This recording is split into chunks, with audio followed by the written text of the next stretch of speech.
ಉಸಿರು ಉಸಿರಿನ ಸೂತ್ರ ಸೂತ್ರಕ್ಕೆ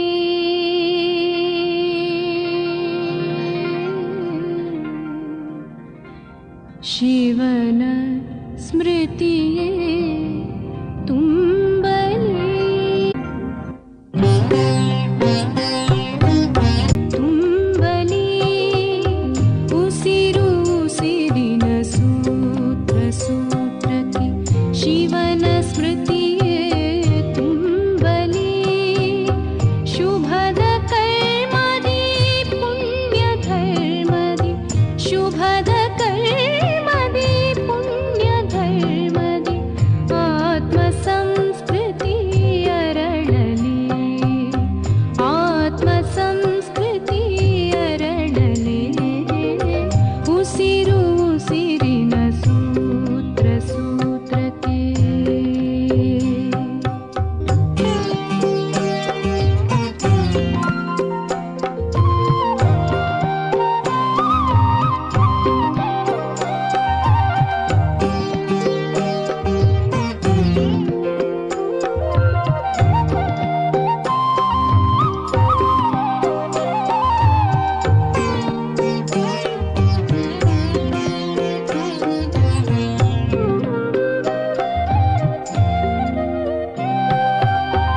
ನಮ್ಮ ಬದುಕಿನ ಕ್ಷಣವು ಕ್ಷಣವು ಅತ್ಯಮೂಲ್ಯದ ಆಸ್ತಿಯು ನಮ್ಮ ಬದುಕಿನ ಕ್ಷಣವು ಕ್ಷಣವು ಅತ್ಯಮೂಲ್ಯದ ಆಸ್ತಿಯು ಹೊತ್ತು ಹೋದರೆ ಮತ್ತೆ ಬಾರದು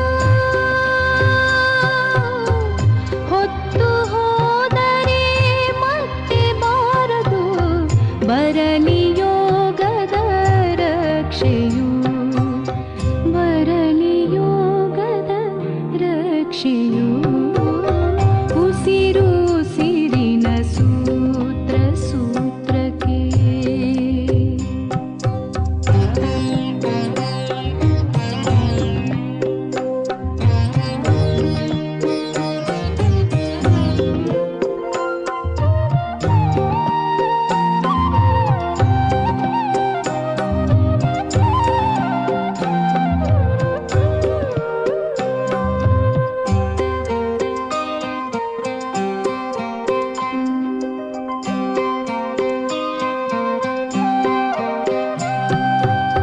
ಮಾತು ಮಂತ್ರವು ಕೆಲಸ ಯೋಗವು ಸಿದ್ಧಯೋಗಿಯ ಲಕ್ಷಣ ಮಾತು ಮಂತ್ರವು ಕೆಲಸ ಯೋಗವು ಸಿದ್ಧಯೋಗಿಯ ಲಕ್ಷಣ ನೆನಹು ತುಂಬಿದ ಮಧುರವಾಣಿಯು ನೆನಹು ತುಂಬಿದ ಮಧುರವಾಣಿಯು ಅಮೃತೋಕ್ತಿಯ ಔತಣ ಅಮೃತೋಕ್ತಿಯ ಔತಣ ಉಸಿರು ಉಸಿರಿನ ಸೂತ್ರ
ಶಿವನ ಸ್ಮೃತಿಯೇ ತುಂಬಲಿ ಉಸಿರು ಉಸಿರಿನ ಸೂತ್ರ ಸೂತ್ರಕ್ಕೆ ಶಿವನ ಸ್ಮೃತಿಯೇ ತುಂಬಲಿ ಶುಭದ ಕರ್ಮದಿ ಪುಣ್ಯ ಧರ್ಮದಿ ಶುಭದ ಕರ್ಮದಿ ಪುಣ್ಯ ಧರ್ಮದಿ ಆತ್ಮ ಸಂಸ್ಕೃತಿ ಅರಳಲಿ ಆತ್ಮ ಸಂಸ್ಕೃತಿ ಅರಳಲಿ ಆತ್ಮ ಸಂಸ್ಕೃತಿ ಅರಳಲಿ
ವಿಶ್ವದ ಈ ಶುಭ ದಿನಗಳಲ್ಲಿ ಪಾವನ ಸಂಗಮ ಕ್ಷಣಗಳಲ್ಲಿ ವಿಶ್ವದ ಈ ಶುಭ ದಿನಗಳಲ್ಲಿ ಪಾವನ ಸಂಗಮ ಕ್ಷಣಗಳಲ್ಲಿ ಅವತರಿಸಿಯೇ ಶಿವ ತಂದೆಯೇ ಅವತರಿಸಿಯೇ ಶಿವ ತಂದೆಯೇ ಸ್ವಾಗತ ನಿಮಗೆ ಸ್ವಾಗತ ಸ್ವಾಗತ ಶುಭ ಸ್ವಾಗತ ವಿಶ್ವದ ಈ ಶುಭ ದಿನಗಳಲ್ಲಿ ಪಾವನ ಸಂಗಮ ಕ್ಷಣಗಳಲ್ಲಿ ಅವತರಿಸಿಯೇ ಶಿವ ತಂದೆಯೇ ಸ್ವಾಗತ ನಿಮಗೆ ಸ್ವಾಗತ ಸ್ವಾಗತ ಶುಭ ಸ್ವಾಗತ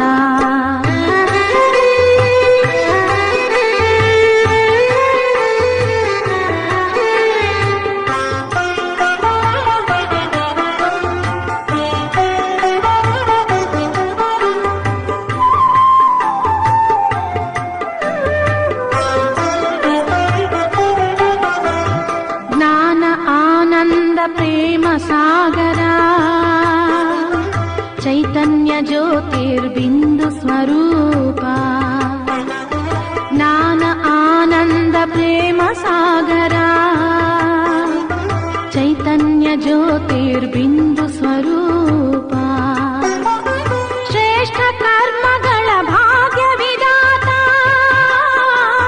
ಶ್ರೇಷ್ಠ ಕರ್ಮಗಳ ಭಾಗ್ಯ ವಿಧಾತ ಸ್ವಾಗತ ನಿಮಗೆ ಸ್ವಾಗತ ಸ್ವಾಗತ ಶುಭ ಸ್ವಾಗತ ವಿಶ್ವದ ಈ ಶುಭ ದಿನಗಳಲ್ಲಿ ಪಾವನ ಸಂಗಮ ಕ್ಷಣಗಳಲ್ಲಿ ವಿಶ್ವದ ಈ ಶುಭ ದಿನಗಳಲ್ಲಿ ಪಾವನ ಸಂಗಮ ಕ್ಷಣಗಳಲ್ಲಿ ಅವತರಿಸಿಯೇ ಶಿವ ತಂದೆಯೇ ಸ್ವಾಗತ ನಿಮಗೆ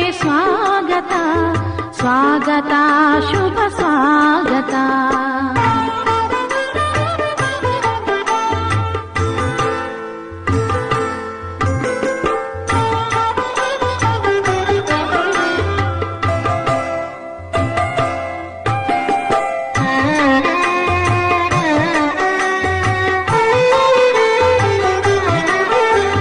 ಸೃಷ್ಟಿಯು ಪುನಃ ಪತಿತವಾಗಲು ತಾಮಸ ಗುಣದಿ ವಿಕಾರಿಯಾಗಲು, ಸೃಷ್ಟಿಯು ಪುನಃ ಪತಿತವಾಗಲು ತಾಮಸ ಗುಣದಿ ವಿಕಾರಿಯಾಗಲು, ಶಿವನೇ ಬಂದಿಹೆ ರಕ್ಷಿಸಲು, ಶಿವನೇ ಬಂದಿಹೆ ರಕ್ಷಿಸಲು, ಸ್ವಾಗತ ನಿಮಗೆ ಸ್ವಾಗತ, ಸ್ವಾಗತ ಶುಭ ಸ್ವಾಗತ.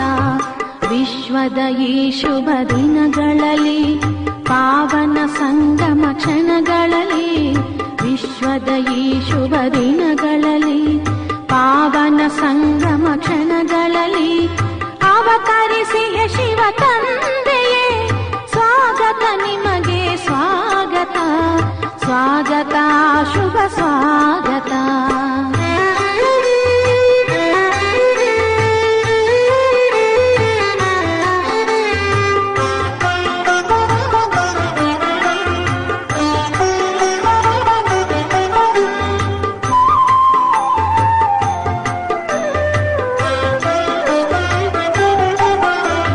ನುಡಿಸುತ್ತಿಹೇ ನೀ ಮನ್ಮನಾಭವ ಮಂತ್ರ, ಶಾಂತಿ ಸುಖಕ್ಕೆ ಇದುವೇ ತಂತ್ರ. ನುಡಿಸುತ್ತಿಹೇ ನೀ ಮನ್ಮನಾಭವ ಮಂತ್ರ, ಶಾಂತಿ ಸುಖಕ್ಕೆ ಇದುವೇ ತಂತ್ರ. ಗೀತಾ ಜ್ಞಾನವೇ ನವ ಸೃಷ್ಟಿಗೆ ಯಂತ್ರ, ಶಿವಗೀತ ಜ್ಞಾನ ನವ ಸೃಷ್ಟಿಗೆ ಯಂತ್ರ. ಸ್ವಾಗತ ನಿಮಗೆ ಸ್ವಾಗತ, ಸ್ವಾಗತ ಶುಭ ಸ್ವಾಗತ. ವಿಶ್ವದ ಈ ಶುಭ ದಿನಗಳಲ್ಲಿ, ಪಾವನ ಸಂಗಮ ಕ್ಷಣಗಳಲ್ಲಿ, ವಿಶ್ವದ ಈ ಶುಭ ದಿನಗಳಲ್ಲಿ, ಪಾವನ ಸಂಗಮ ಕ್ಷಣಗಳಲ್ಲಿ ಅವತರಿಸಿಯೇ ಶಿವ ತಂದೆಯೇ, ಅವತರಿಸಿಯೇ ಶಿವ ತಂದೆಯೇ, ಸ್ವಾಗತ ನಿಮಗೆ ಸ್ವಾಗತ, ಸ್ವಾಗತ ಶುಭ ಸ್ವಾಗತ. ಸ್ವಾಗತ ನಿಮಗೆ ಸ್ವಾಗತ, ಸ್ವಾಗತ ಶುಭ ಸ್ವಾಗತ, ಸ್ವಾಗತ ಶುಭ ಸ್ವಾಗತ, ಸ್ವಾಗತ ಶುಭ ಸ್ವಾಗತ.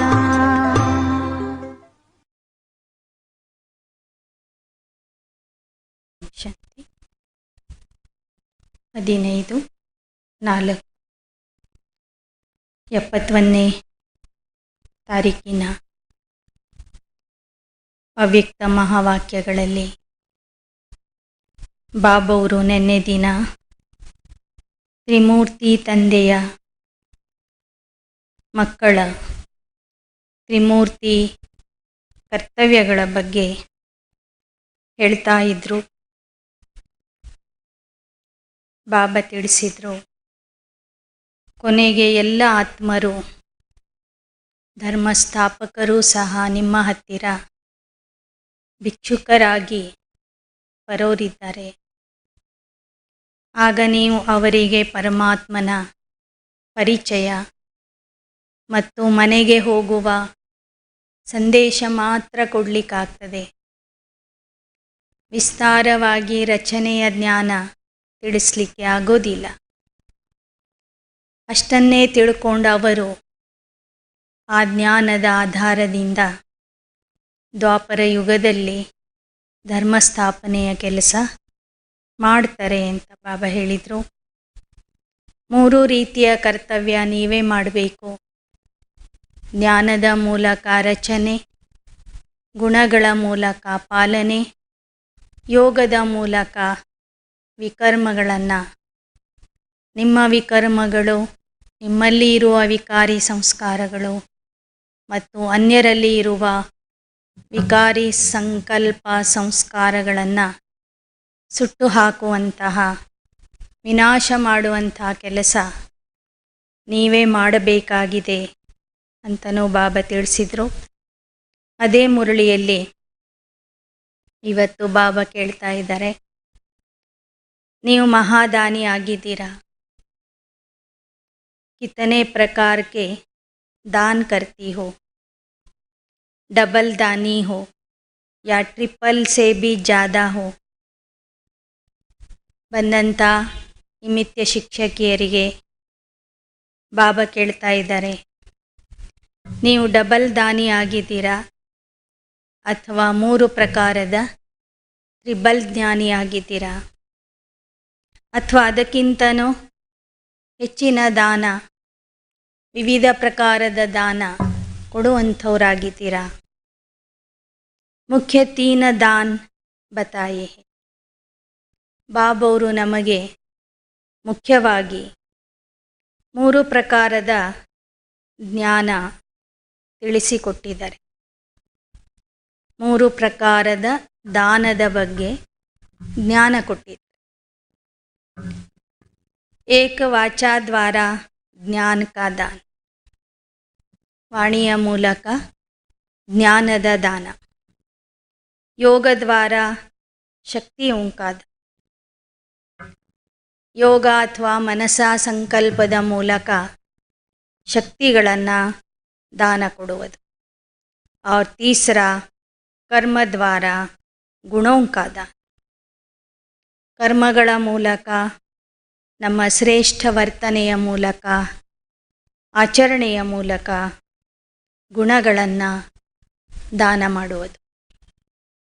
ಏಕ ಹೈ ಮನಸಾ ಕಾ ದಾನ್, दूसरा है वाचा का और तीसरा है कर्म द्वारा दान.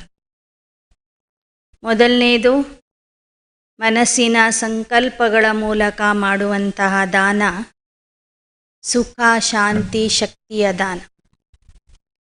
ಎರಡನೇದು ವಾಣಿಯ ಮೂಲಕ ಮಾಡುವಂತಹ ದಾನ ಜ್ಞಾನದ ದಾನ. ಮೂರನೇದು ಕರ್ಮದ ಮೂಲಕ ಮಾಡುವಂತಹ ದಾನ ಗುಣಗಳ दान. मनसा द्वारा सर्वशक्तियों का दान, वाणी द्वारा ज्ञान का दान, कर्म द्वारा सर्वगुणों का दान. ಮನಸ್ಸಿನ ಮೂಲಕ ಶಕ್ತಿಗಳ ದಾನ, ವಾಣಿಯ ಮೂಲಕ ಜ್ಞಾನದ ದಾನ, ಕರ್ಮದ ಮೂಲಕ ಸರ್ವಗುಣಗಳ दान. तो सदैव जो दिन आरंभ होता है उसमें पहले यह प्लान बनाओ कि आज के दिन यह तीनों दान किस किस रूप से करना है, और फिर दिन समाप्त होने के बाद चेक करो कि हम महादानी बने, तीनों ही प्रकार का दान किया. ಬೆಳಗ್ಗೆ ಬೆಳಗ್ಗೆ ಅಮೃತ ವೇಳೆಯಲ್ಲಿನೇ ವಿಶೇಷವಾಗಿ ಪ್ಲ್ಯಾನ್ ಮಾಡ್ಕೊಳ್ಳಿ, ಯೋಜನೆ ಹಾಕ್ಕೊಳ್ರಿ. ಈ ದಿನ ನಾನು ಇಷ್ಟಿಷ್ಟು ಸಮಯ ಇಂತಿಂಥ ಶಕ್ತಿ ಜ್ಞಾನ ಗುಣಗಳನ್ನು ದಾನ ಕೊಡಬೇಕು ಅಂತ ಸಮಯ ನಿಗದಿ ಮಾಡಿಕೊಳ್ಳಿ. ರಾತ್ರಿಯ ಸಮಯದಲ್ಲಿ ಚೆಕ್ ಮಾಡ್ಕೊಳ್ಳಿ, ನಾನು ಈ ದಿನ 3 ಪ್ರಕಾರದ ದಾನ ಕೊಟ್ಟಿದ್ದೇನೋ ಹೇಗೆ. क्योंकि तीनों प्रकार के दान की अपनी अपनी प्रारब्ध व प्राप्ति. ಯಾಕೆ ಅಂದರೆ 3 ಪ್ರಕಾರದ ದಾನಕ್ಕೆ 3 ಪ್ರಕಾರದ ವಿಶೇಷ ಮಹತ್ವ ಇದೆ. ಒಂದೊಂದು ದಾನದ ಪ್ರಾರಬ್ಧನೇ ವಿಶೇಷ ಆಗಿದೆ. ಒಂದೊಂದು ದಾನ ಕೊಡೋದರ ಮೂಲಕ ಸಿಗುವ ಪ್ರಾಪ್ತಿನೇ ಬೇರೆ ಬೇರೆ. जैसे भक्ति मार्ग में जो जो जिस प्रकार का दान करता है उसको उस प्रकार की प्राप्ति होती. ಭಕ್ತಿ ಮಾರ್ಗದಲ್ಲಿ ಯಾರು ಏನನ್ನ ದಾನ ಕೊಡ್ತಾರೋ ಅದನ್ನೇ ಅವರು ವಾಪಸ್ ಪಡ್ಕೊಳ್ತಾರೆ. ಏನು ಕೊಟ್ಟಿರ್ತಾರೆ ಅದು ಅವರಿಗೆ ಪ್ರಾಪ್ತಿಯಾಗುತ್ತೆ. ಅನ್ನದಾನದಿಂದ ಆಹಾರ ಧಾನ್ಯದ ಭರ್ಪೂರತೆ, ಹಣದಾನದಿಂದ ಹಣವಂತರಾಗೋದು, ವಿದ್ಯಾದಾನದಿಂದ ವಿದ್ಯಾವಂತರಾಗೋದು, ಮನೆಗಳನ್ನು ಕಟ್ಟಿಸಿಕೊಟ್ರೆ ಇನ್ನೊಂದು ಜನ್ಮದಲ್ಲಿ ಅವರಿಗೆ ಒಳ್ಳೆ ಮನೆ ಸಿಗುತ್ತೆ. ಹೀಗೆ ಬಾಬಾ ಹೇಳ್ತಾರೆ, ಏನನ್ನ ಕೊಡ್ತಾರೋ ಅದನ್ನೇ ಅವರು ಆ ಜನ್ಮದಲ್ಲಿ ಅಥವಾ ಮತ್ತೊಂದು ಜನ್ಮದಲ್ಲಿ ಅದರ ಪ್ರಾಪ್ತಿ ಅಥವಾ ಪ್ರಾರಬ್ಧವನ್ನು ಪಡ್ಕೊಳ್ತಾರೆ. ऐसे ही जो इस महान जीवन में जितना और जैसा दान करता है उतना और वैसा ही भविष्य बनता है. ಹಾಗೇನೆ ಈ ಜ್ಞಾನ ಮಾರ್ಗದಲ್ಲೂ ಸಹ ಯಾರು ಏನನ್ನ ದಾನ ಕೊಡ್ತಾರೆ, ಯಾವ ಥರದ ಸೇವೆ ಮಾಡ್ತಾರೆ, ಅದನ್ನೇ ಅವರು ಭವಿಷ್ಯದಲ್ಲಿ ಪಡ್ಕೊಳ್ತಾರೆ. ಅಂಥ ಪದವಿನೇ ಅವರಿಗೆ ಭವಿಷ್ಯದಲ್ಲಿ ಪ್ರಾಪ್ತಿಯಾಗ್ತದೆ. ನ ಸಿರ್ಫ ಭವಿಷ್ಯ ಲೇಕಿನ್ ಪ್ರತ್ಯಕ್ಷ ಫಲ ಭಿ ಮಿಲ್ತಾ ಹೈ. ಕೇವಲ ಭವಿಷ್ಯದಲ್ಲಿ ಮಾತ್ರ ಅಲ್ಲ, ಈಗ ಕೊಟ್ಟಿದ್ದಕ್ಕೆ ಈಗಲೇ ಪ್ರತ್ಯಕ್ಷ ಫಲದ ಪ್ರಾಪ್ತಿನೂ ಸಂಗಮ ಯುಗದಲ್ಲಿ ಆಗ್ತದೆ. ಅಗರ್ ಕೋಯಿ ವಾಣಿ ಕಾ ವ कर्म का दान नहीं करते, सिर्फ मनसा का दान करते हैं तो उनको प्रत्यक्ष फल और मिलता है. ಕೆಲವರು ವಾಣಿಯ ಮೂಲಕ ಕರ್ಮದ ಮೂಲಕ ದಾನ ಮಾಡೋದಿಲ್ಲ, ಕೇವಲ ಮನಸಾ ಸೇವೆಯ ಮೂಲಕ ಶಕ್ತಿಗಳನ್ನು ದಾನ ಕೊಡ್ತಾರಂದರೆ ಅವರ ಮನಸ್ಸು ಗಟ್ಟಿ ಆಗ್ತದೆ, ಮನಸ್ಸಿಗೆ ಶಕ್ತಿಯ ಪ್ರಾಪ್ತಿ ಆಗ್ತದೆ, ಅಷ್ಟೇ ಪ್ರತ್ಯಕ್ಷ ಫಲ ಸಿಗ್ತದೆ ಅವರಿಗೆ. तो अभी आप लोग कर्म फिलॉसफी को अच्छी रीति जान गए हो ना. ಅವರ ವಾಣಿಯಲ್ಲಿ ಶಕ್ತಿ ಬರೋದಿಲ್ಲ, ಅವರ ಕರ್ಮದಿಂದ ಯಾರಿಗೆ ಪ್ರೇರಣೆನೂ ಸಿಗೋದಿಲ್ಲ. ಮನಸಾದಾನ ಮಾಡೋರಿಗೆ ಅಷ್ಟೇ ಪ್ರಾಪ್ತಿ. ಮನಸ ವಾಚ ಕರ್ಮಣ ಮೂರೂ ರೀತಿಯಿಂದ ದಾನ ಮಾಡಿದರೆ ಮೂರು ರೀತಿಯಿಂದನೂ ಪ್ರಾಪ್ತಿ ಸಿಗ್ತದೆ. ಪ್ರತ್ಯಕ್ಷ ಫಲದ ಪ್ರಾಪ್ತಿ ಮತ್ತು ಭವಿಷ್ಯದಲ್ಲೂ ಪ್ರಾಪ್ತಿ ಸಿಗ್ತದೆ. ಅದು ಯಾವ ಥರ ಸಿಗುತ್ತೆ, ಏನು ಸಿಗುತ್ತೆ ಅನ್ನೋದರ ಬಗ್ಗೆ ಬಾಬಾ ಈ ಮುರಳಿಯಲ್ಲಿ ವಿವರಣೆ ಸಹಿತವಾಗಿ ಮಕ್ಕಳಿಗೆ ತಿಳಿಸ್ತಾ ಇದ್ದಾರೆ. ನಿಮಗೀಗ ಕರ್ಮದ ಸಿದ್ಧಾಂತ ಗೊತ್ತಾಗಿದೆ. ತೀನೋ ದಾನ್ ಕಿ ಪ್ರಾಪ್ತಿ ಅಪ್ನಿ ಅಪ್ನಿ. ಮೂರು ಪ್ರಕಾರದ ದಾನ ಕೊಡುವುದರಿಂದ ಸಿಗುವ ಪ್ರಾಪ್ತಿ ಬೇರೆ ಬೇರೆ ಆಗಿರ್ತದೆ. जो तीनों ही दान करते उनको तीनों ही फल प्रत्यक्ष रूप में मिलते. ಯಾರು ಮೂರು ಪ್ರಕಾರದ ದಾನ ಮಾಡ್ತಾರೆ ಅವರಿಗೆ ಮೂರು ಪ್ರಾಪ್ತಿಗಳು ಪ್ರತ್ಯಕ್ಷ ರೂಪದಲ್ಲಿ ಸಂಗಮ ಯುಗದಲ್ಲಿಯೇ ಸಿಗ್ತವೆ. आप कर्मों की गति को जानते हो ना. बताओ मनसा दान का प्रत्यक्ष फल क्या है. ಕರ್ಮದ ಗತಿ, ಕರ್ಮದ ರಹಸ್ಯ, ಕರ್ಮದ ನಿಯಮಗಳನ್ನು ತಾವು ತಿಳ್ಕೊಂಡಿದ್ದೀರಲ್ವ. ಹಾಗಾದರೆ ಹೇಳಿ, ಮನಸಾದಾನದ ಪ್ರತ್ಯಕ್ಷ ಫಲ ಏನಾಗಿರ್ತದೆ. मनसा महादानी बनने वाले को प्रत्यक्ष फल यही प्राप्त होता है.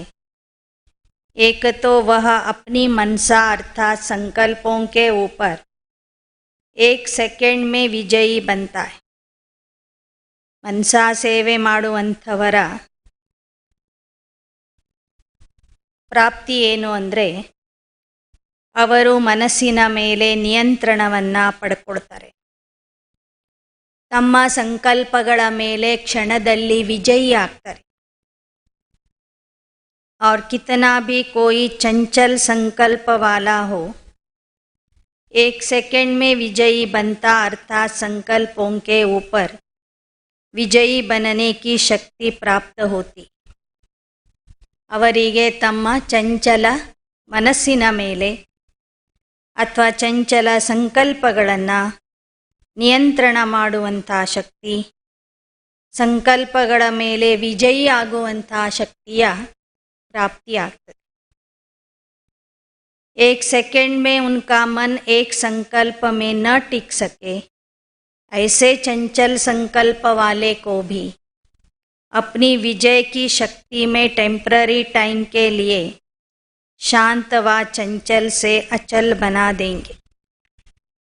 ಮನಸಾ ಸೇವೆ ಮಾಡುವಂಥವರು ತಾವಷ್ಟೇ ಮನಸ್ಸಿನ ಮೇಲೆ ವಿಜಯಿ ಆಗೋದಿಲ್ಲ, ಆದರೆ ಅವರ ಹತ್ತಿರ ಬರುವಂಥವರ ಚಂಚಲ ಮನಸ್ಸನ್ನು ಸಹ ಅಲ್ಪಕಾಲಕ್ಕಾಗಿ ಅವರು ಶಾಂತ ಮನಸ್ಸನ್ನಾಗಿ ಮಾಡ್ತಾರೆ, ಶಕ್ತಿಶಾಲಿ ಮನಸ್ಸನ್ನಾಗಿ ಮಾಡ್ತಾರೆ. ಎಂತಹ ಚಂಚಲ ಮನಸ್ಸುಳ್ಳವರು ಅವರ ಮುಂದೆ ಬಂದಾಗ ಅವರ ಮನಸ್ಸು ಸಹ ಇವರ ಮನಸಾಶಕ್ತಿಯಿಂದ ಅಚಲ ಅಡೋಲ ಆಗಿಬಿಡ್ತದೆ.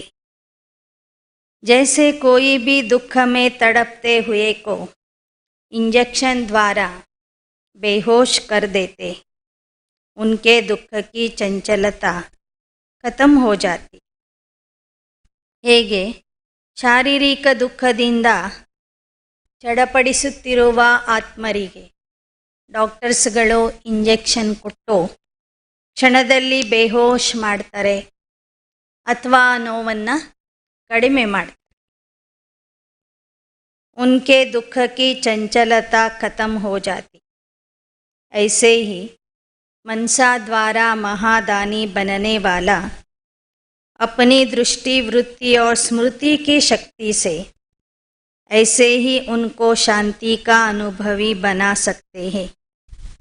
ಹಾಗೆಯೇ ಮನಸ್ಸಿನ ಮೂಲಕ ಶಕ್ತಿಗಳನ್ನು ದಾನ ಕೊಡುವಂತಹ ಮಹಾದಾನಿ ಮಕ್ಕಳು ತಮ್ಮ ಹತ್ತಿರ ಬರುವಂತಹ ಆತ್ಮರ ಅಶಾಂತ ಮನಸ್ಸು, ಚಂಚಲ ಮನಸ್ಸನ್ನು ಶಾಂತಗೊಳಿಸ್ತಾರೆ. ತಮ್ಮ ದೃಷ್ಟಿ, ವೃತ್ತಿ, ಸ್ಮೃತಿಯ ಶಕ್ತಿಯಿಂದ ಹತ್ತಿರ ಬರುವಂಥ ಆತ್ಮರಿಗೆ ಶಾಂತಿಯ ಅನುಭವ ಮಾಡಿಸ್ತಾರೆ. लेकिन टेम्पररी टाइम के लिए, क्योंकि उनका अपना पुरुषार्थ नहीं होता. ಇವರೇನೋ ಸದಾ ಕಾಲದ ಶಕ್ತಿಶಾಲಿ ಮನಸ್ಸನ್ನು ಇಟ್ಕೊಂಡಿರ್ತಾರೆ ಸೇವೆ ಮಾಡುವಂಥವು.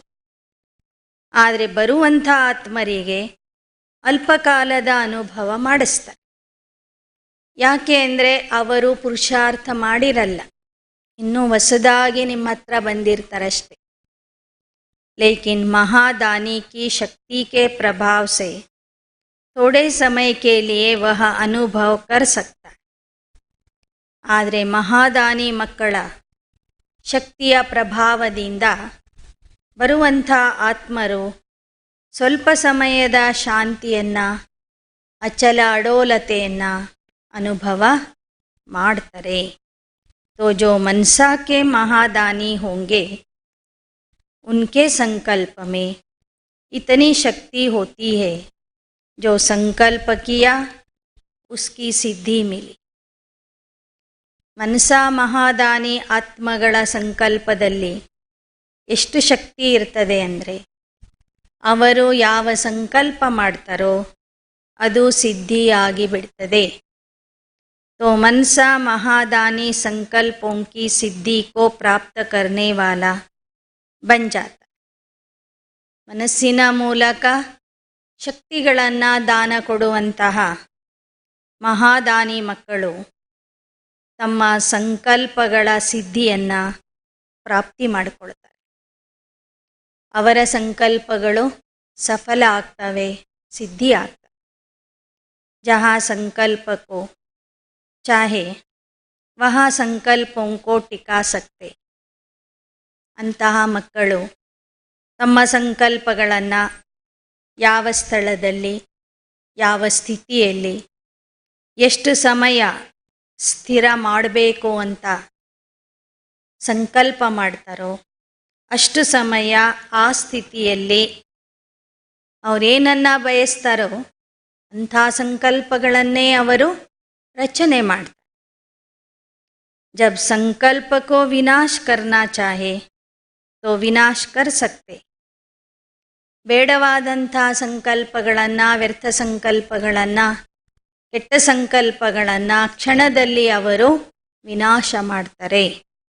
तो ऐसे महादानी में संकल्पों के रचने, संकल्पों को विनाश करने और संकल्पों की पालना करने की तीनों ही शक्ति होती.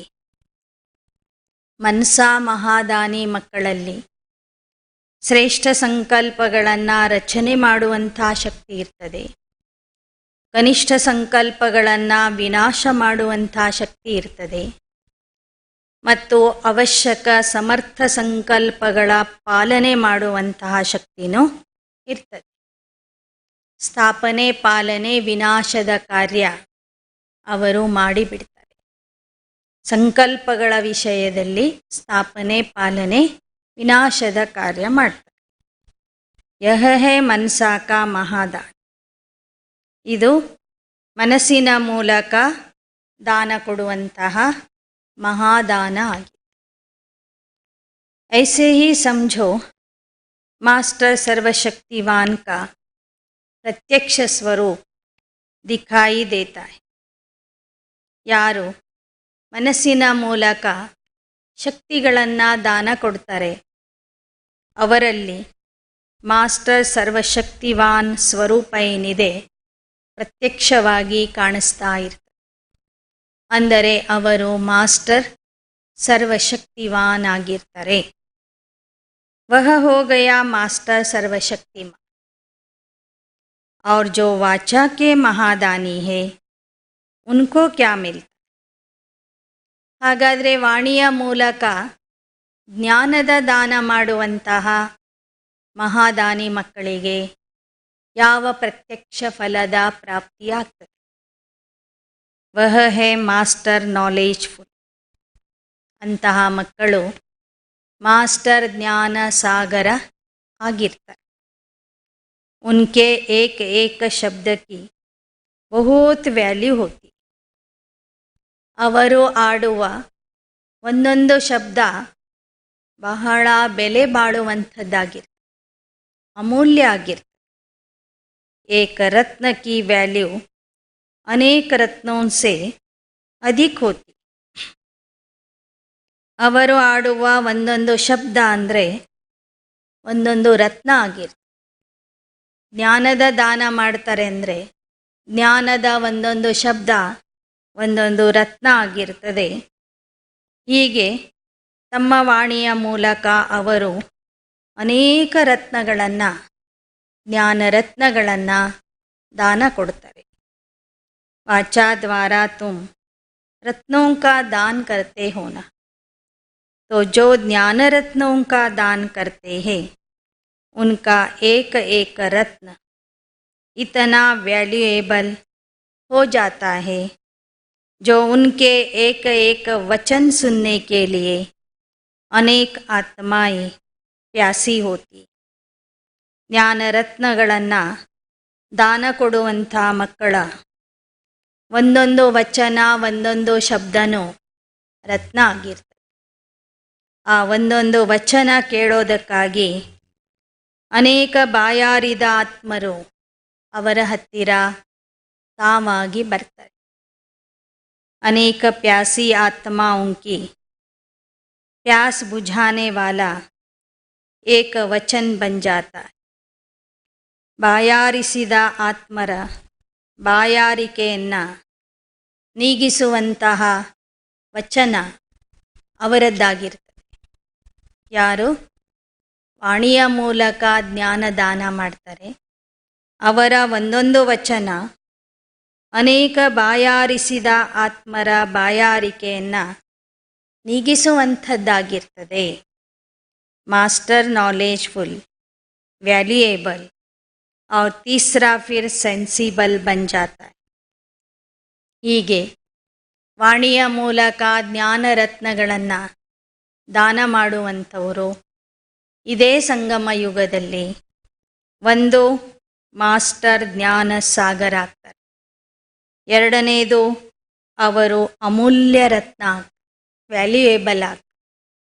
ಮೂರನೇದು ಸೆನ್ಸಿಬಲ್ ಅಂದರೆ ಸೂಕ್ಷ್ಮ ಬುದ್ಧಿ ಉಳ್ಳವರಾಗ್ತಾರೆ, ಬುದ್ಧಿವಂತರಾಗ್ತಾರೆ. उनके एक एक शब्द में सेंस भरा हुआ होता है. ಅರ್ಥ ಇಲ್ಲದ ಮಾತುಗಳನ್ನು ಅವರು ಆಡೋದಿಲ್ಲ. ಅವರ ಒಂದೊಂದು ಶಬ್ದದಲ್ಲಿ ಜ್ಞಾನದ ಬುದ್ಧಿ ತುಂಬಿರ್ತದೆ, ಜ್ಞಾನದ ವಿಚಾರಗಳು ತುಂಬಿರ್ತವೆ. सेंस अर्थात सार के बिना कोई शब्द नहीं होता. ಅವರು ಆಡುವ ಶಬ್ದಗಳಲ್ಲಿ ಜ್ಞಾನದ ಸಾರ ಅಡಗಿರ್ತದೆ. ನಿಸ್ಸಾರವಾದ ಶಬ್ದಗಳನ್ನು, ಅರ್ಥರಹಿತವಾದಂಥ ಶಬ್ದಗಳನ್ನು, ವ್ಯರ್ಥವಾದಂಥ ಶಬ್ದಗಳನ್ನು ಅವರು ಆಡೋದಿಲ್ಲ. तो दोनों सेंसिबल भी बन जाते हैं. वाणी द्वारा सेंस का मालूम पड़ता है. जब कोई ऐसे सेंस से शब्द बोलता है तो कहते हैं ना, यह तो बहुत सेंसिबल. तो यह हुआ लक्षण. ಮೊದಲನೇದು, ಅವರು ಮಾಸ್ಟರ್ ಜ್ಞಾನ ಸಾಗರ ಆಗ್ತಾರೆ. ಎರಡನೇದು, ಅವರು ಅಮೂಲ್ಯ ರತ್ನ ಆಗ್ತಾರೆ. ಮೂರನೇದು, ಅವರು ಬುದ್ಧಿವಂತರಾಗ್ತಾರೆ. ಅಂತಹ ಶ್ರೇಷ್ಠವಾದ ಮಾತುಗಳನ್ನೇ ಅವರು ಆಡ್ತಾರೆ. ಯಹ ಹುವಾ ಲಕ್ಷಣ. ಪ್ರಾಪ್ತಿ ಕ್ಯಾ ಹೋತಿ ಹೇ? ವಾಣಿಯ ಮೂಲಕ ಜ್ಞಾನದಾನ ಮಾಡುವಂತಹ ಮಕ್ಕಳ ಲಕ್ಷಣಗಳನ್ನು ಬಾಬಾ ಈಗ ಹೇಳಿದರು. ವಾಣಿಯ ಮೂಲಕ ಜ್ಞಾನ ಮಾಡುವಂಥ ಮಕ್ಕಳಿಗೆ ಸಂಗಮಯುಗದಲ್ಲಿ ಪ್ರತ್ಯಕ್ಷ ಪ್ರಾಪ್ತಿ ಏನಾಗಿರ್ತದೆ? वाचा के दानी बनने वाले को विशेष प्राप्ति एक तो ಖುಷಿ रहती. ವಾಣಿಯ ಮೂಲಕ ಜ್ಞಾನ ಹೇಳುವಂಥವ್ರಿಗೆ, ಒಳ್ಳೆಯ ರೀತಿಯಿಂದ ಜ್ಞಾನ ಹೇಳುವಂಥವ್ರಿಗೆ ತಕ್ಷಣ ಸಿಗುವಂಥ ಪ್ರಾಪ್ತಿ ಅಂದರೆ ಖುಷಿಯ ಪ್ರಾಪ್ತಿ. ಕ್ಯೋಂಕಿ ಧನ ಕೋ ದೇಖ ಹರ್ಷಿತ್ ಹೋತಾ ಹೇನ. ಜನ ಎಲ್ಲ ಅವ್ರಿಗೆ ವಾಹ್ ವಾಹ್ ಅಂತ ಹೇಳ್ತಾರೆ, ಒನ್ಸ್ ಮೋರ್ ಅಂತ ಹೇಳ್ತಾರೆ. ಇವ್ರ ಮಾತುಗಳನ್ನು ಇನ್ನೂ ಕೇಳಬೇಕು ಅಂತ ಇಷ್ಟಪಡ್ತಾರೆ. ಆಗ ಮಾತಾಡೋರ್ಗೆ ಏನಾಗ್ತದೆ? ಖುಷಿಯ ಅನುಭವ ಆಗ್ತದೆ. ಜ್ಞಾನಧನ ಕೊಡೋದ್ರಿಂದ ಜ್ಞಾನಧನ ಅವರಲ್ಲಿನೂ ಬೆಳೀತಾ ಹೋಗ್ತದೆ. ಹೀಗಾಗಿ ಅವರಿಗೆ ಖುಷಿಯ ಅನುಭವ ಆಗ್ತದೆ. दूसरा वह कभी भी असंतुष्ट नहीं होंगे. ವಾಣಿಯ ಮೂಲಕ ಜ್ಞಾನದಾನ ಮಾಡುವಂಥವರು ಯಾವತ್ತೂ ಅಸಂತುಷ್ಟ ಆಗಿರೋದಿಲ್ಲ.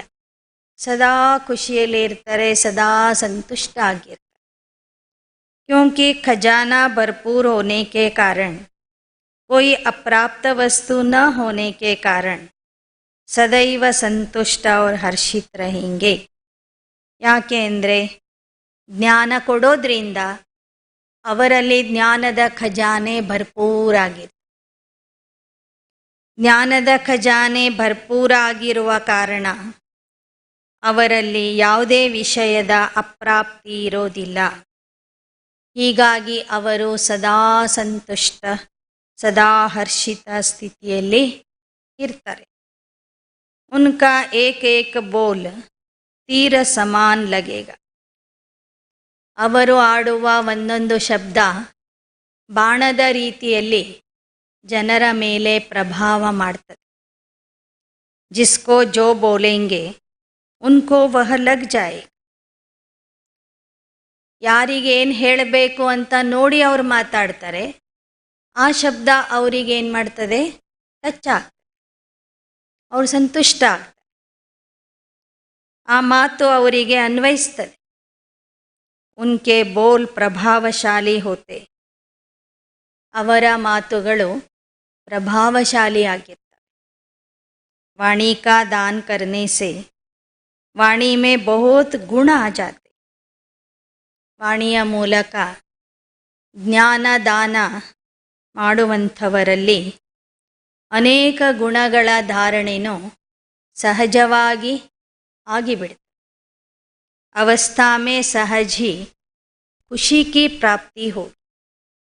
ಅವರ ಅವಸ್ಥೆ ಸದಾ ಸಂತುಷ್ಟತೆಯ ಅವಸ್ಥೆ, ಖುಷಿಯ ಅವಸ್ಥೆ ಇರ್ತದೆ. प्राप्ति करने का पुरुषार्थ नहीं करेंगे, लेकिन स्वतः ही ಖುಷಿ की ಪ್ರಾಪ್ತಿ ಹೋಗಿ. ಅವ್ರು ಇಂಥದ್ದು ಬೇಕು ಅಂತ ಬಯಸೋದಿಲ್ಲ. ಖುಷಿ ಬೇಕು, ಸಂತೋಷ ಬೇಕು, ಆನಂದ ಬೇಕು, ಸಂತುಷ್ಟತೆ ಬೇಕು ಅಂತ ಕೇಳೋದಿಲ್ಲ. ಅದು ಅವ್ರ ಹತ್ರ ಸಹಜ ಸ್ವಾಭಾವಿಕವಾಗಿ ಬಂದ್ಬಿಡ್ತದೆ. जैसे कोई खान से चीज़ निकलती है तो अखुट होती है ना. ಯಾವುದೇ ಒಂದು ಗಣಿಯಿಂದ ವಸ್ತುಗಳನ್ನು ತೆಗಿತಾ ಹೋದರೆ, ಆ ಗಣಿಯಲ್ಲಿ ಇರುವಂಥ ವಸ್ತುಗಳನ್ನು ತೆಗಿತಾ ಹೋದರೆ ಎಷ್ಟು ತೆಗೆದ್ರೂ ಅದು ಬರ್ತಾನೆ ಇರ್ತದೆ. ऐसे ही अंदर से ಖುಷಿ ಸ್ವತಃ ही निकलती रहेगी. ವಾಣಿಯ ಮೂಲಕ ಜ್ಞಾನ ಮಾಡುವಂತಹ ಮಹಾದಾನಿ ಮಕ್ಕಳಲ್ಲಿ ಖುಷಿ ಸ್ವತಃ ಅವರಲ್ಲಿ ಬರ್ತಾ ಇರ್ತದೆ. ಅವರು ಸದಾ ಖುಷಿಯಲ್ಲಿ ಇರ್ತಾರೆ. यह वरदान के रूप में प्राप्त होता है. ಆ ಖುಷಿ ಅನ್ನೋದು ಅವರಿಗೆ ವರದಾನದ ರೂಪದಲ್ಲಿ ಪ್ರಾಪ್ತಿಯಾಗ್ತದೆ. खुशी के लिए पुरुषार्थ नहीं किया, पुरुषार्थ तो वाणी द्वारा दान करने का किया. ಪ್ರಾಪ್ತಿ ಖುಷಿ की. ಅವರು ಖುಷಿಯ ಸಲುವಾಗಿ ಬೇರೆ ಪುರುಷಾರ್ಥ ಮಾಡೋದಿಲ್ಲ, ಆದರೆ ವಾಣಿಯ ಮೂಲಕ ಜ್ಞಾನ ದಾನ ಕೊಡುವ ಪುರುಷಾರ್ಥ ಮಾಡ್ತಾರೆ. ಆ ಪುರುಷಾರ್ಥದ ಪ್ರತ್ಯಕ್ಷ ಫಲದ ರೂಪದಲ್ಲಿ ಅವರಿಗೆ ಖುಷಿಯ ಪ್ರಾಪ್ತಿ ಸಹಜ ಆಗಿ ಬಿಡ್ತದೆ. ಇನ್ನು ಕರ್ಮದ ಮೂಲಕ ಗುಣಗಳನ್ನು ದಾನ ಮಾಡುವಂಥವರಿಗೆ ಆಗುವ ಪ್ರತ್ಯಕ್ಷ ಪ್ರಾಪ್ತಿ ಏನು, ಪ್ರತ್ಯಕ್ಷ ಫಲ ಏನು ಅನ್ನೋದನ್ನು ನಾಳೆ ದಿನ ಮತ್ತೆ ಇದೇ ಮುರಳಿಯ ಮುಂದಿನ ಭಾಗದಲ್ಲಿ ಕೇಳೋಣ. ಓಂ ಶಾಂತಿ.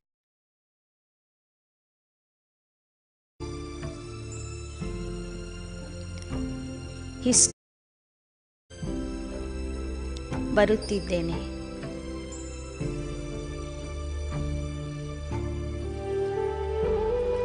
ನಾನು ಮತ್ತು ಬಾಪ್ ದಾದಾರವರು ಹಿಸ್ಟ್ರಿ ಹಾಲಿನ ಒಳಗೆ ಹೆಜ್ಜೆ ಇಡುತ್ತಿದ್ದೇವೆ.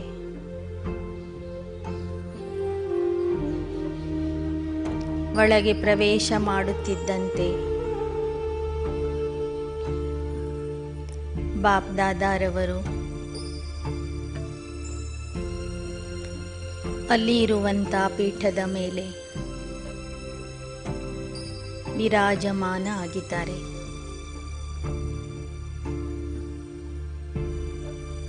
ನಾನು ಅವರ ಸನ್ಮುಖದಲ್ಲಿ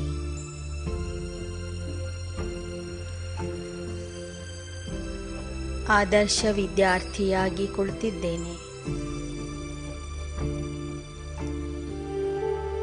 ಆಜ್ಞಾಪಾಲಕ ಮುಗ್ಧ ಮಗುವಾಗಿ ಕುಳಿತಿದ್ದೇನೆ.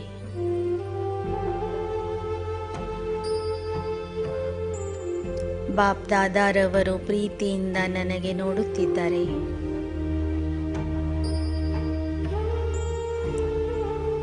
ಹಾಗೂ ಶಿವ ಬಾಬಾರವರು ಬ್ರಹ್ಮನ ಮುಖದಿಂದ ಮುರಳಿ ನುಡಿಸಲು ಪ್ರಾರಂಭಿಸಿದ್ದಾರೆ.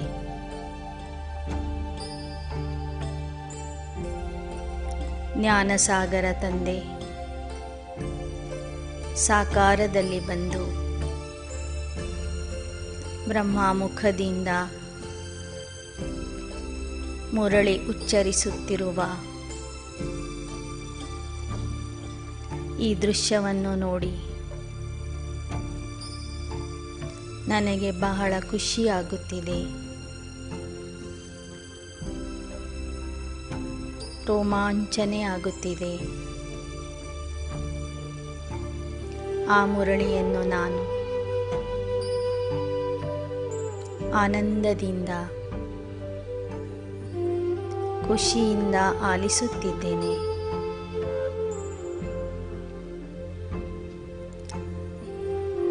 ಬಾಪ್ ದಾದಾರವರನ್ನು ಸಾಕಾರದಲ್ಲಿ ನೋಡದಿದ್ದರೂ ಸಹ ಇಂದು ನಿರಾಕಾರನನ್ನ ಸಾಕಾರ ರೂಪದಲ್ಲಿ ಮುರಳಿ ನುಡಿಸುತ್ತಿರುವ ರೂಪದಲ್ಲಿ ನಾನು ನೋಡುತ್ತಿದ್ದೇನೆ.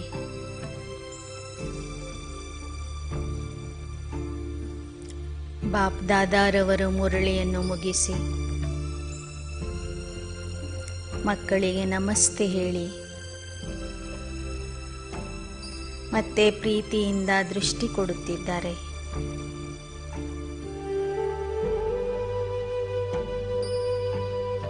ನಾವು ಜನ್ಮ ಜನ್ಮಾಂತರದಿಂದ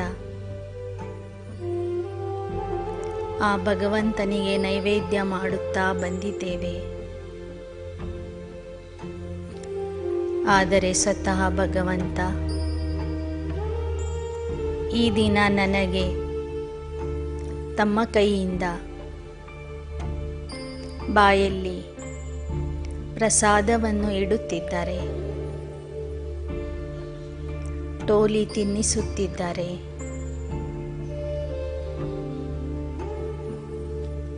ನಾನು ಖುಷಿಯಿಂದ ಅದನ್ನು ಸ್ವೀಕರಿಸುತ್ತಿದ್ದೇನೆ.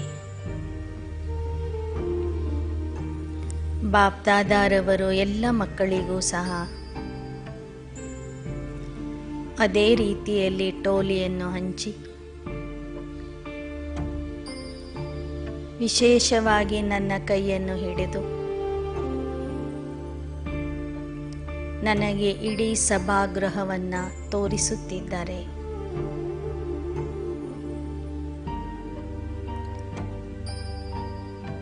ಅಲ್ಲಿರುವ ಭಾವಚಿತ್ರಗಳ ಮೂಲಕ ನಾನು ನಿರಾಕಾರ ಪರಮಾತ್ಮನ ಸಾಕಾರ ಚರಿತ್ರೆಯನ್ನು ನೋಡುತ್ತಿದ್ದೇನೆ. ಬಾಪ್ ದಾದಾರವರು ಮಕ್ಕಳ ಜೊತೆಗೆ ಆಟ ಆಡುತ್ತಿರುವ ಚಿತ್ರಗಳನ್ನು, ಊಟ ಮಾಡುತ್ತಿರುವ ಚಿತ್ರಗಳನ್ನು, ಪಾಠ ಕಲಿಸುತ್ತಿರುವ ಚಿತ್ರಗಳನ್ನು ನೋಡುತ್ತಾ ನೋಡುತ್ತಾ ನಾನು ಅದರಲ್ಲಿ ತಲ್ಲೀನ ಆಗಿಬಿಟ್ಟಿದ್ದೇನೆ. ಯಜ್ಞದ ಆದಿ ಸಮಯಕ್ಕೆ ಮನಸ್ಸು ಬುದ್ಧಿಯಿಂದ ಹೋಗಿ ನಾನು ಸಹ ಸಾಕಾರ ತಂದೆಯ ಜೊತೆಗಿನ ಅನುಭವ ಮಾಡುತ್ತಿದ್ದೇನೆ.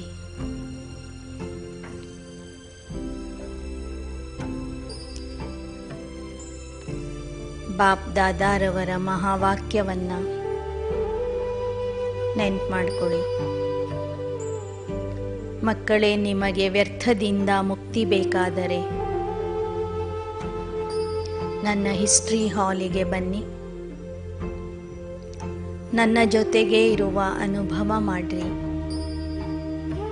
ಕ್ಷಣದಲ್ಲಿ ನೀವು ವ್ಯರ್ಥ ಮುಕ್ತ ಆಗುವಿರಿ ಎಂದು ಬಾಬಾ ಹೇಳಿದ್ದನ್ನು ಸ್ಮರಿಸುತ್ತಾ ನಾನು ವ್ಯರ್ಥ ಮುಕ್ತ ಸ್ಥಿತಿಯ ಅನುಭವ ಮಾಡುತ್ತಿದ್ದೇನೆ. ವ್ಯರ್ಥ ಸಂಕಲ್ಪಗಳು, ಮಾತುಗಳು, ಕರ್ಮಗಳು, ವ್ಯರ್ಥವನ್ನು ನೋಡುವುದು, ಎಲ್ಲ ರೀತಿಯ ವ್ಯರ್ಥದಿಂದ ನಾನು ಮುಕ್ತ ಆಗಿಬಿಟ್ಟಿದ್ದೇನೆ.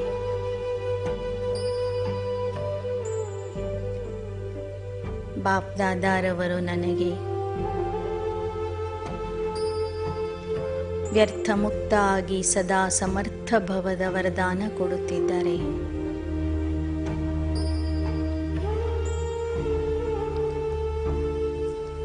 ಈಗ ಬಾಪ್ ದಾದಾರವರೇ ನನ್ನ ಕೈ ಹಿಡಿದು ನನ್ನನ್ನು ತಮ್ಮ ಕೋಣೆಗೆ ಕರೆದುಕೊಂಡು ಹೋಗುತ್ತಿದ್ದಾರೆ.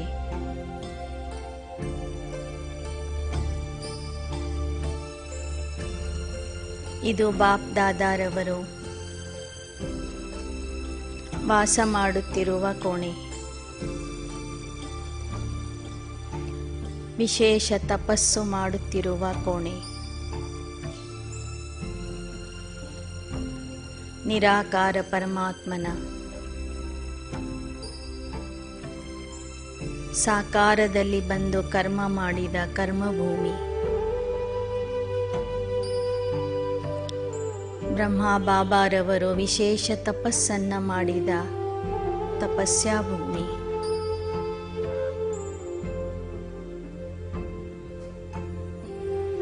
ಬಾಪ್ ದಾದಾರವರು ವಿಶ್ರಾಂತಿ ಪಡೆಯುತ್ತಿರುವ ವಿಶ್ರಾಮಧಾಮ, ಬಾಪ್ ದಾದಾರವರು ನನ್ನನ್ನು ಕರೆದುಕೊಂಡು ಒಳಗೆ ಪ್ರವೇಶ ಮಾಡುತ್ತಿದ್ದಾರೆ.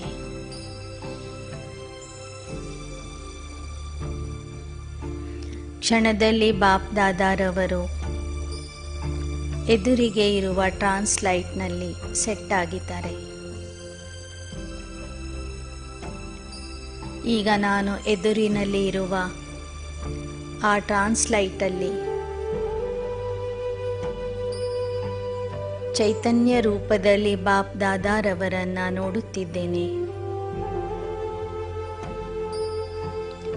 ಪ್ರತ್ಯಕ್ಷ ರೂಪದಲ್ಲಿ ಬಾಪ್ ದಾದಾರವರು ನನ್ನ ಮುಂದೆ ಕುಳಿತಿದ್ದಾರೆ.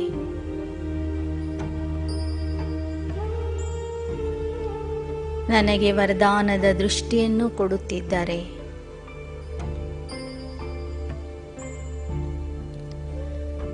ವರದಾನದ ಹಸ್ತಗಳನ್ನು ನನ್ನ ತಲೆಯ ಮೇಲಿಟ್ಟು, ಮಗು ನೀನು ನನ್ನ ಸಮಾನ ಆಗು ಎಂಬ ಸಮಾನತೆಯ ವರದಾನ ಕೊಡುತ್ತಿದ್ದಾರೆ. ನನ್ನ ಸಮಾನ ನಿರಾಕಾರಿ, ನಿರಹಂಕಾರಿ, ನಿರ್ವಿಕಾರಿ ಭವ ಎಂದು ವರದಾನಿ ಹಸ್ತಗಳ ಮೂಲಕ ನಿರಾಕಾರಿ, ನಿರಹಂಕಾರಿ, ನಿರ್ವಿಕಾರಿ ಆಗಲು ಬೇಕಾದ ಶಕ್ತಿಯನ್ನು ನನಗೆ ಕೊಡುತ್ತಿದ್ದಾರೆ. ನಾನು ಸಹ ಬಾಪ್ ದಾದಾರವರಿಗೆ ವಚನ ಕೊಡುತ್ತಿದ್ದೇನೆ.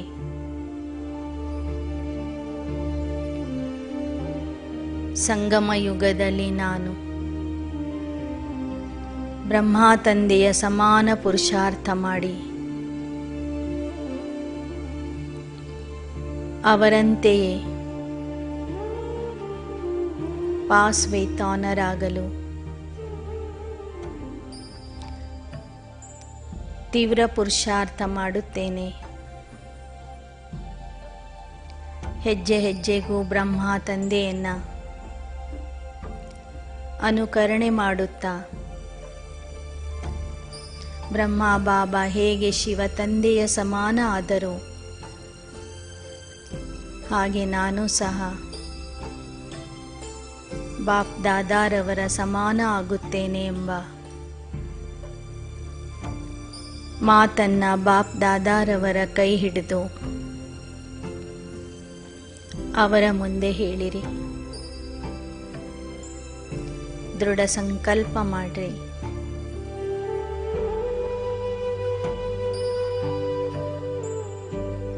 ಬಾಪ್ ದಾದಾರವರ ಮಹಾವಾಕ್ಯವನ್ನ ನೆನಪು ಮಾಡಿಕೊಳ್ಳಿ. ಮಕ್ಕಳೇ, ನನ್ನ ಸಮಾನ ಸ್ಥಿತಿಯ ಅನುಭವ ಮಾಡಬೇಕಾದರೆ ಮನಸ್ಸು ಹಾಗೂ ಬುದ್ಧಿಯ ಮೂಲಕ ಮಧುಬನದಲ್ಲಿರುವ ನನ್ನ ಕೋಣೆಗೆ ಬಂದು ಕೂತ್ಕೊಳ್ಳಿ. ಎಷ್ಟು ಸಮಯ ಬೇಕೋ ಅಷ್ಟು ಸಮಯನೂ ಅಲ್ಲಿ ನೀವು ಫರಿಷ್ಠಾ ರೂಪದಲ್ಲಿ ಕೂಡಬಹುದು. ನನ್ನನ್ನು ಸನ್ಮುಖದಲ್ಲಿ ಕರೆಸಿ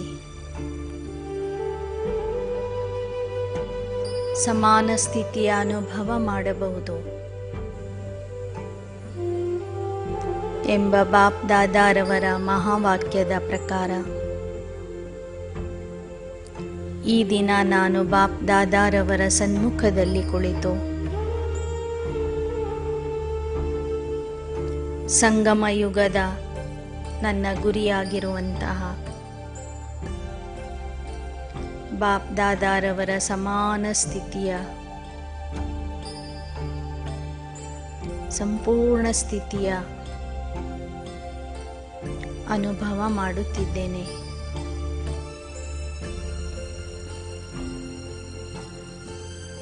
ಬ್ರಹ್ಮ ತಂದೆ ಪುರುಷಾರ್ಥ ಮಾಡಿದ, ತಪಸ್ಸು ಮಾಡಿದ ಆ ತಪಸ್ಸಿನ ಪ್ರಕಂಪನಗಳು, ಯೋಗ ಜ್ಞಾನ ಪವಿತ್ರತೆಯ ಪ್ರಕಂಪನಗಳು ಆ ಕೋಣೆಯ ತುಂಬ ಹರಡಿವೆ. ಅದನ್ನು ನಾನು ಅನುಭವ ಮಾಡುತ್ತಿದ್ದೇನೆ.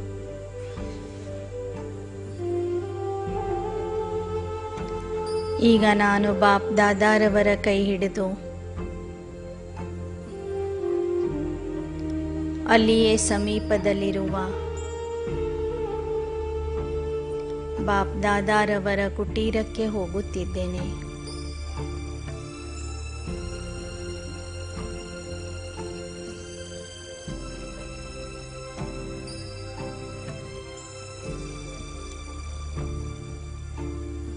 ಬೇಸಿಗೆಯ ಸಮಯದಲ್ಲಿ ಬ್ರಹ್ಮ ತಂದೆಯವರು ಅಥವಾ ಬಾಪ್ ದಾದಾ ಕಂಬೈನ್ ರೂಪದಲ್ಲಿ ಇದ್ದು ಈ ಸ್ಥಳದಲ್ಲಿ ವಿಶ್ರಾಂತಿಗೆ ಬರುತ್ತಿದ್ದರು.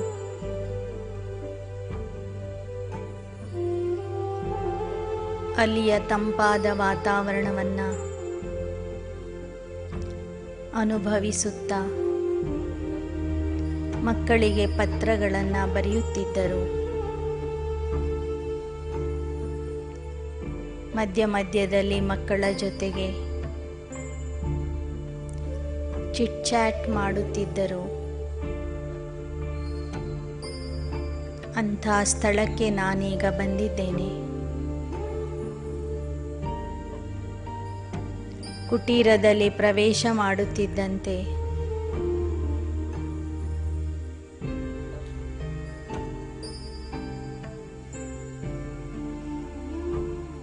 ಬಾಪ್ ದಾದಾರವರು ತಮ್ಮ ಹಾಸಿಗೆಯ ಮೇಲೆ ಆಸೀನರಾಗಿದ್ದಾರೆ. ನಾನು ಅವರ ಸನ್ಮುಖದಲ್ಲಿ ಮುಗ್ಧ ಮಗುವಾಗಿ ಕುಳಿತಿದ್ದೇನೆ.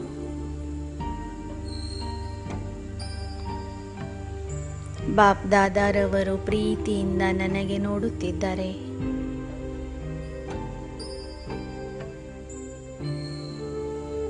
ಮಗು, ನಾನು ನಿನಗಾಗಿ ಸಮಯ ಕೊಟ್ಟಿದ್ದೇನೆ. ನೀನು ಎಷ್ಟು ಬೇಕಾದರೂ ಮಾತನಾಡಬಹುದು. ಎಷ್ಟು ಸಮಯ ಬೇಕೋ ಅಷ್ಟು ಸಮಯ ನನ್ನ ಜೊತೆಗೆ ಇರಬಹುದೆಂದು ನನಗೆ ಮುಕ್ತವಾದ ಆವಾಹನೆ ನೀಡುತ್ತಿದ್ದಾರೆ.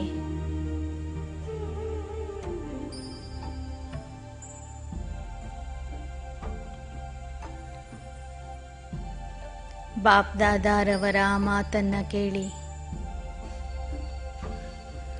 ನಾನು ನನ್ನ ಮಾತುಗಳನ್ನು ಹೇಳಲಿಕ್ಕೆ ಪ್ರಾರಂಭಿಸಿದ್ದೇನೆ. ಮನಸ್ಸಿನಲ್ಲಿ ಇರುವ ಎಲ್ಲ ವಿಚಾರಗಳನ್ನು ತಂದೆಗೆ ಹೇಳುತ್ತಿದ್ದೇನೆ. ಬಾಪ್ ದಾದಾರವರು ಅದನ್ನು ಬೇಸರವಿಲ್ಲದೆ ಪ್ರೀತಿಯಿಂದ ಆಲಿಸುತ್ತಿದ್ದಾರೆ. ಸಂಗಮ ಯುಗದ ಜೀವನದಲ್ಲಿ ಹಾಗೂ ಜ್ಞಾನಕ್ಕೆ ಬರುವ ಪೂರ್ವದಲ್ಲಿ ಲೌಕಿಕ ಜೀವನದಲ್ಲಿ ನಾನು ಮಾಡಿದ ಎಲ್ಲ ತಪ್ಪುಗಳನ್ನು ನಾನು ಬಾಪ್ ದಾದಾರವರ ಮುಂದೆ ಸತ್ಯ ಮನಸ್ಸಿನಿಂದ ಹೇಳುತ್ತಿದ್ದೇನೆ.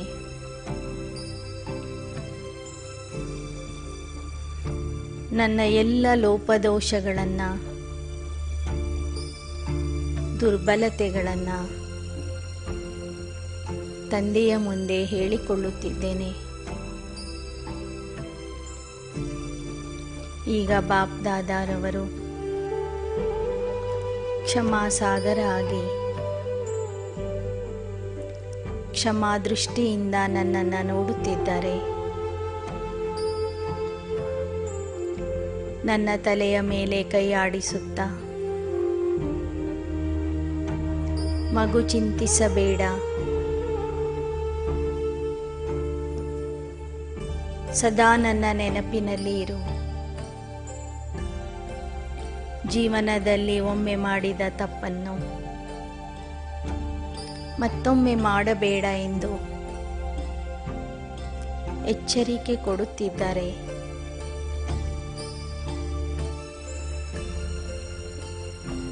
ನನ್ನಲ್ಲಿ ಇರುವ ಎಲ್ಲ ಸೂಕ್ಷ್ಮ ವಿಕಾರಗಳನ್ನು, ದೇಹದ ಅಭಿಮಾನ, ವಿದ್ಯೆಯ ಅಭಿಮಾನ, ಜ್ಞಾನದ ಅಭಿಮಾನ, ಹುದ್ದೆಯ ಅಭಿಮಾನ, ಯೋಗದ ಅಭಿಮಾನ, ಪುರುಷಾರ್ಥದ ಅಭಿಮಾನ, ಸೇವೆಯ ಅಭಿಮಾನ, ಎಲ್ಲ ರೀತಿಯ ದೇಹದ ಅಭಿಮಾನಗಳನ್ನು, ಕ್ರೋಧದ ಅಂಶವನ್ನು, ಲೋಭ, ಮೋಹ ಹಾಗೂ ವಿಕಾರದ ಅಂಶಗಳನ್ನು ಬೇರು ಸಹಿತವಾಗಿ ಸಂಪೂರ್ಣ ನಾನು ತಂದೆಗೆ ಅರ್ಪಿಸುತ್ತಿದ್ದೇನೆ. ನನ್ನಲ್ಲಿ ಇರುವ ಎಲ್ಲ ವಿಕಾರಗಳು ಸುಟ್ಟು ಹೋಗುತ್ತಿವೆ. ಯಜ್ಞದಲ್ಲಿ ಭಸ್ಮ ಆಗುತ್ತಿವೆ. ನಾನು ಹಗೂರ ಆತ್ಮ ಆಗಿದ್ದೇನೆ. ಎಲ್ಲವನ್ನೂ ತಂದೆಗೆ ಒಪ್ಪಿಸಿ ಸಂಪೂರ್ಣ ಹಗುರತೆಯ ಅನುಭವ ಮಾಡುತ್ತಿದ್ದೇನೆ. ಡಬಲ್ ಲೈಟ್ ಸ್ಥಿತಿಯ ಅನುಭವ ಮಾಡುತ್ತಿದ್ದೇನೆ. ಯಾರ ಮುಂದೆಯೂ ಹೇಳಲು ಆಗದೇ ಇರುವಂತಹ ಎಲ್ಲ ವಿಚಾರಗಳನ್ನು ತಂದೆಗೆ ತಿಳಿಸಿ ಮತ್ತೊಮ್ಮೆ ತಂದೆಯಿಂದ ಕ್ಷಮಾದಾನವನ್ನು ಕೇಳುತ್ತಿದ್ದೇನೆ. ಬಾಪ್ ದಾದಾರವರು ತಮ್ಮ ವರದಾನಿ ಹಸ್ತಗಳನ್ನು ನನ್ನ ತಲೆಯ ಮೇಲೆ ಇಟ್ಟು ನನಗೆ ಕ್ಷಮಿಸುತ್ತಿದ್ದಾರೆ. ಡಬಲ್ ಲೈಟ್ ಭವದ ವರದಾನ ಕೊಡುತ್ತಿದ್ದಾರೆ.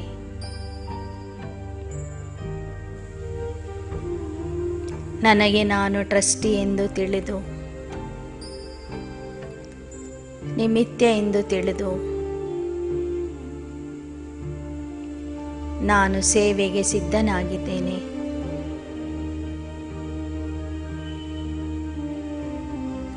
ಬಾಪ್ ದಾದಾರವರ ಮಹಾವಾಕ್ಯವನ್ನು ನೆನ್ಪು ಮಾಡ್ಕೊಳ್ಳಿ.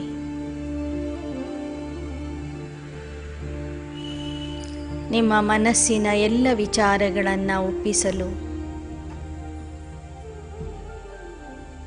ಹಾಗೂ ಭಾರಮುಕ್ತ ಆಗಲು ನನ್ನ ಕುಟೀರಕ್ಕೆ ಬನ್ನಿ. ನಿಮ್ಮ ಎಲ್ಲ ಚಿಂತೆಗಳನ್ನು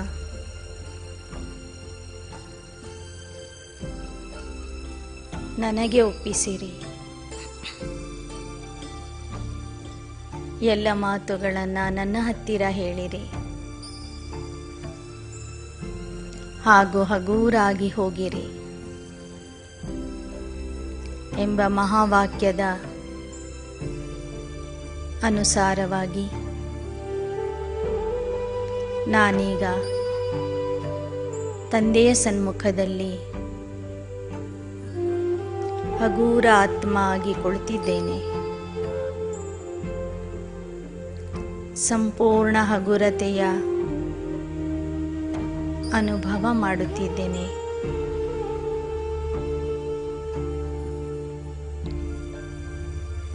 ಬಾಪ್ ದಾದಾರವರು ಸಹ ಪ್ರೀತಿಯಿಂದ ನನ್ನನ್ನು ನೋಡುತ್ತಿದ್ದಾರೆ.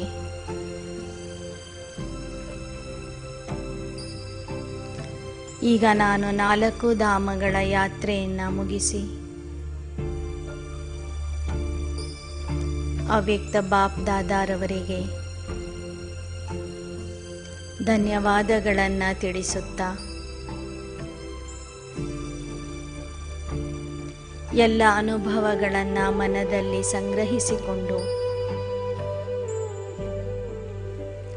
ಪುನಃ ಫರಿಷ್ಠಾ ಆಗಿ ಆಕಾಶ ಮಾರ್ಗದ ಮೂಲಕ ಹಾರುತ್ತಾ ಹಾರುತ್ತಾ ನಿಧಾನಕ್ಕೆ ನನ್ನ ಕರ್ಮಕ್ಷೇತ್ರಕ್ಕೆ ಮರಳಿ ಬರುತ್ತಿದ್ದೇನೆ. ಸ್ತಬ್ಧವಾಗಿ ಕುಳಿತಿರುವಂತಹ ನನ್ನ ಸ್ಥೂಲ ದೇಹದಲ್ಲಿ ನಾನು ಸೂಕ್ಷ್ಮ ಶರೀರ ಸಹಿತವಾಗಿ ಪ್ರವೇಶ ಮಾಡುತ್ತಿದ್ದೇನೆ.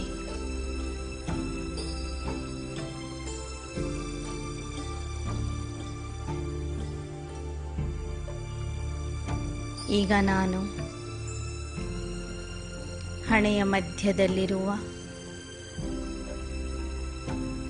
ಸಂಪೂರ್ಣ ಶಕ್ತಿಶಾಲಿ ಆತ್ಮ ಆಗಿದ್ದೇನೆ.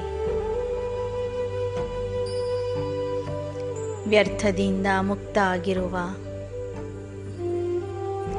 ಸಮರ್ಥ ಆತ್ಮ ಆಗಿದ್ದೇನೆ. ತಂದೆಯ ಸಮಾನ ಸ್ಥಿತಿಯಲ್ಲಿ ಇರುವ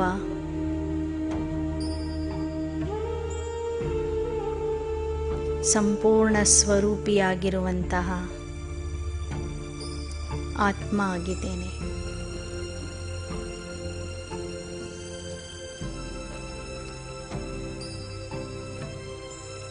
ಪಾಪಗಳ ಭಾರ,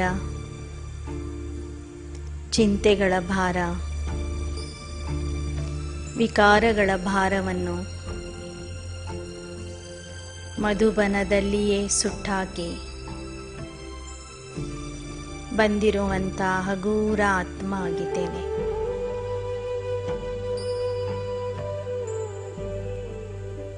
ನನ್ನ ಈ ಅನುಭವದ ಪ್ರಕಂಪನಗಳು ನನ್ನ ಸುತ್ತಲೂ ಹರಡುತ್ತಿವೆ. ನನ್ನ ಹತ್ತಿರ ಬರುವಂಥ ಆತ್ಮರಿಗೂ ನನ್ನ ಮೂಲಕ ಹಗುರತೆಯ ಅನುಭವ, ತಂದೆಯ ಸಮಾನ ಸ್ಥಿತಿಯ ಅನುಭವ, ವ್ಯರ್ಥಮುಕ್ತ ಸ್ಥಿತಿಯ ಅನುಭವ ಹಾಗೂ ಮಾಸ್ಟರ್ ಸರ್ವಶಕ್ತಿವಾನ್ ಸ್ಥಿತಿಯ ಅನುಭವ ಆಗುತ್ತಿದೆ. ನನ್ನ ಮೂಲಕ ಎಲ್ಲ ಆತ್ಮರಿಗೆ ಆ ಪರಮಾತ್ಮನ ಶಕ್ತಿ ಹಾಗೂ ಗುಣಗಳ ಸಾಕ್ಷಾತ್ಕಾರ ಆಗುತ್ತಿದೆ.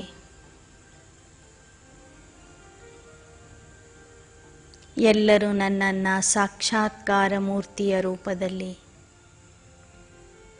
ನೋಡುತ್ತಿದ್ದಾರೆ.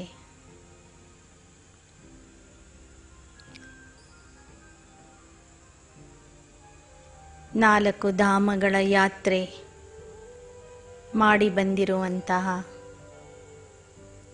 ಸಂಪೂರ್ಣ ಪಾವನ, ಸಂಪೂರ್ಣ ಪವಿತ್ರ ಆತ್ಮ ನಾನು.